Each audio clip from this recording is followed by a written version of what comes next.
les DVD. T'en as beaucoup des magazines. Pas tant que ça quand on compare à certains collectionneurs. Bon là c'est un livre que j'ai récemment eu. Mais une femme diva de porcelaine, je l'ai encore pas lu. Mais il faudrait que je le lise, avec plein de belles photos dedans. Mais ouais, c'est vrai que je l'ai pas encore lu, il faudrait que je me penche dessus. Et là j'en ai quand même... J'en ai 3. Mais il me semble que je vais en avoir aux alentours de 5. J'en ai encore 2 autres normalement. Je sais pas où ils sont. Donc il y a eu Mylène Farmer, la plus iconique des stars françaises, offert par ma maman. Ça revient à ce que je disais tout à l'heure. Là c'est le gala, un des derniers galas dans lequel... le dernier gala où elle a fait la couverture. Et ça... Non, l'avant-dernier. Et ça c'est le dernier, il me semble. Ouais, ça doit être ça. Du coup, voilà. Et puis, à chaque fois, je lis vraiment une interview. En général, elles sont courtes, les interviews. Et puis après, je garde juste ça voilà, pour la collection. J'ai aussi un pop mag sur Inamoramento. Les pop mag, c'est des magazines qui... en tout cas, celui-là et celui sur Anamorphosé. C'est des magazines qui retracent les albums avec plein de belles photos, des anecdotes, des interviews. Enfin voilà, c'est vraiment dédié complètement à l'album, c'est pas sur autre chose quoi. Là, c'est pareil. Mais elle en a fait plusieurs, mais j'en ai juste 2, c'est tout. Voilà.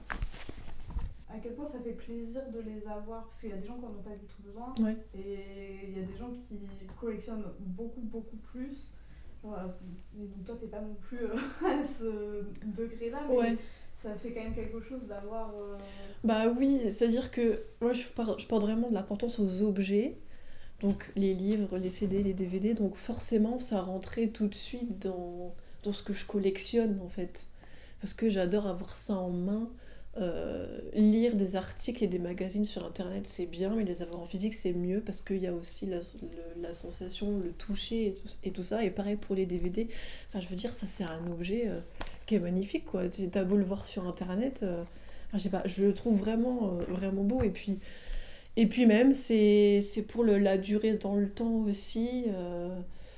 Voilà, c'est par exemple l'album live 96, c'était l'album de ma mère. Honnêtement, je sais pas si je l'aurais acheté de mon plein gré, mais là, elle m'a dit, bah vas-y, prends-le. Et du coup, je suis super contente de l'avoir, quoi. Puis en plus, il est un peu abîmé parce qu'il a vécu. Mais voilà, je trouve ça fou de savoir aussi que c'est vraiment... c'est un objet voilà, qui est sorti à l'époque.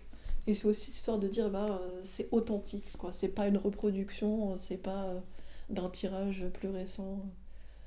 Et puis pareil pour les albums, hein, la plupart des albums que j'ai, je les ai achetés de seconde main.